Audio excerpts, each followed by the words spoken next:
here with my mother and my sister. All of us attended St. Andrew, not all at the same time. I attended in 1980. I think Moni attended in 1956. And Monique came after a brief sojourn at another institution that shall remain nameless in 1983. So there's a question I really want to ask. Okay, but tell your name first. My name is Simone. This is Joan, French, and this is Monique. Formerly Joan Rainford. Formerly Joan Rainford. So I've always wanted to do this because I've heard rumors about this glass bucket. And you kind of don't want to ask this when you're young because you kind of got the sense that the glass bucket was something a little bit forbidden that you can't ever imagine your proper mother doing. But what was a glass bucket? The glass bucket was a club. It was a teenage dance club, and your mother used to love to dance. But your mother never went there in her uniform. It was forbidden. Yes, but she did find herself. Yes, right. Because I've heard you and Auntie Sonia. What did you? The two of you got up to things like glass buckets. So didn't have like you were alone as a teenager to go? Yes, were you really? Was that? We never got to go. I don't know about alone. You see, in my time as compared to yours, this is my excuse anyway. There were less dangers on the streets than there are now. Really? So teenagers used to wander and roam. Because I remember we used to walk from school. Auntie Sonia, this is Sonia Miller, sister of well-known track person, Lennox Miller, who came to Andrews, and Joan, now Russell, she was Joan's husband, and a group of us used to walk because we went in the same direction because we used to live along Maxfield Avenue. And Sonia was down that Redford Road. So we had a lot of walking times where we would chat and socialize and run jokes and laugh and so on. But there were times when we would, yes, glass bucket was a dancing teenage thing that we did sometimes. And your mother approved of this activity? My mother did not know. Oh, I see. Just want that on a record. Yes, your mother did not know. Wow. But my mother also did not know where I went on Christmas Eve night. Because we used to roam in groups. No, we used to have groups of like 10 teenagers, boys and girls. We'd walk all over the place. We used to walk into the graveyard and put on starlights and all kinds of madness. Because in those days, you didn't feel your children. Then it was a holiday, so they didn't really feel we were at danger as long as we were in a big group, Did you do activities with Jamaica College or Calabar High? No, it was Jamaica College that was seen as the brother school, but I really didn't, I was a KC fan. Because there I departed from. They were cute, you thought? Or something made your KC fan? My brother went to KC. And also, to me, it was a more downtown school and so on. I don't buy the downtown thing. You thought they were cute or nothing? Well, more of them went to more of them went to the same church I went to, which may be the reason why I went to that church, which was St. Luke's. Margaret Mattocks went there too. Very cute kid, Kingston College boys. In my day, JC, we used to have activities in JC, mainly like drama, Sixth Form Association, and they used to come up for quiz team, which I dallied with briefly, and then just thought, really, this is really just too much for me. I did not have enough for them. I did not have enough focus. Person and underwriter. Oh, Mrs. Rita was that trip.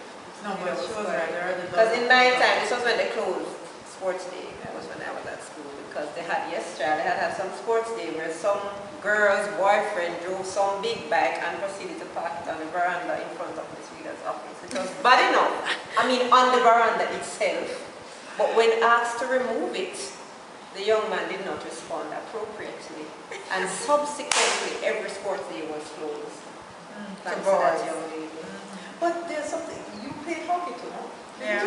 I tried not in my lifetime. No, but she played hockey. I mean, I have no evidence. We're trying to get her to come and pick up a stick on a third. It's really not that bad. No, I was never good at sports, really. I mean, although I was sports captain from our house at some strange moment, but no, I was never great at it. Never great at it. Did they have concerts? At school? Because when we were at Andrews, we used to have concerts like a couple times each year, and they were good. In the hall? Yeah. They never had concerts in here? I'm sure they did. I can't remember any that stands out. But what we used to have, We used to have end of term feasts where everybody would bring bun and cheese and things from home and sandwiches and gorge ourselves in the classroom and have class parties. Yeah, right. But they were really quite We used to have some very good concerts in the hall. excessive.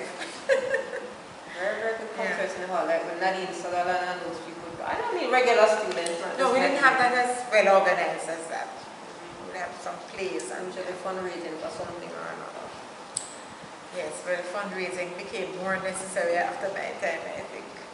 Government subventions having been, you know, and maybe the church under more pressure. It's funny, that church thing though, I think is another strength actually. I like the branches as much as we're not this like churchy family. I think there was a spiritual way Andrews left you with that. So if you wanted, you could revisit that. I think that was an important part to me of Andrews. I didn't love religious education, but I think I got enough out of it to know that it was there if I wanted to delve into it. And I appreciated that at Andrews. I actually chose the church I went to after school because Reverend Daly. I went to Webster because Reverend Daly was at Webster and I liked Reverend Daly. We had two chaplains at the time. Chambers. Right, both of them. And his daughter went. Chambers' daughter was here, yeah, so. Some cool people who went to. Did you have male teachers? We didn't have male teachers. Great male teachers. No, I never saw We had some cool male teachers, Mr. McMasters and Mr. Cummings. Mr. Cummings. And there was this other one who had a very traumatic experience with a girl in my class because he was doing biology in the menstrual cycle. And in the middle of the class, so he's at the board explaining, you know, in a very scientific way why women menstruate. And Charmaine got up and said, absolutely not. And I'm telling her, like, wait a minute, nobody knows this. And she's like, the girl stormed out, she was upset. This does not happen to her. I went home the day and I said to my mother, I don't understand how girls today don't get pregnant and don't know how it happens. Thank you very much for telling me this girl had no concept of what happened to her body. No one had spoke. I guess her mother had not, I don't know, how did, this was like in third form or something. I'm thinking, how do you get to third grade? This is me sitting there thinking, how do you get to this stage? I don't know this. The girl stormed out, we had to go for her, she was traumatized, we had to take her back to the classroom. I go, Charmaine, so it goes. Yeah. But we had good male teachers, they were cool and appropriate, and some of them had a hard time. Some of them got a hard time. So did you have any rebellious people in your years? Every one of them, I think. A lot of people. We had Joan Andrew and Hutchinson. What year was Joan she? Andrew Hudson was ahead of me. She had a sister that was behind me. Nadine was what year? Your year? Nadine who? Sutherland? No, Sutherland, she was ahead of me. She was more She like was 16. cool. She was about 2 years ahead of me. But you had people like, people weren't necessarily rebellious in a big way, but in quiet ways, in little ways. Like, But Joan Andrew wasn't quiet? No, not at all. She used to I come back to some of the identify with her a lot. concerts. She would perform at some of the concerts. Yeah. She'd perform at some of the concerts, you know. You had girls like that, those kind of talents that would perform. And rebellion would change because like second form when I came in, there was that kind of just rebellion of youth just being mischievous. But then by sixth form, especially in GP, and because of the time and there was still that kind of political Fervor. And so like I said, GP was a great place in debate where you got all of people's personalities and the rebellion coming out and trying to figure out what you believe in. And I think one of the great things about Andrews for me was it was a very mixed school. So most of us were sort of in the middle.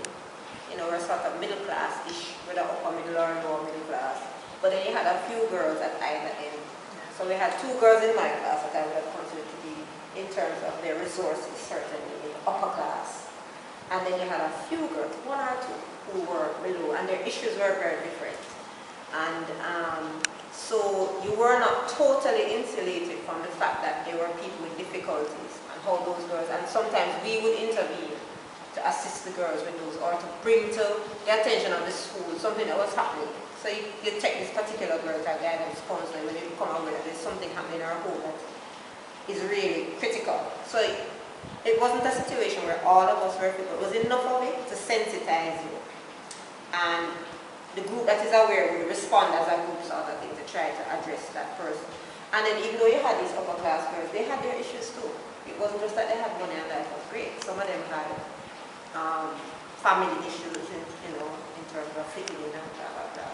But they didn't get any free ride or the free pass. In our setting, not in the class, they're in the class. I mean, it wasn't that they got a better deal because their father was not in my experience. So even though they had, maybe a little more resources, they didn't get treated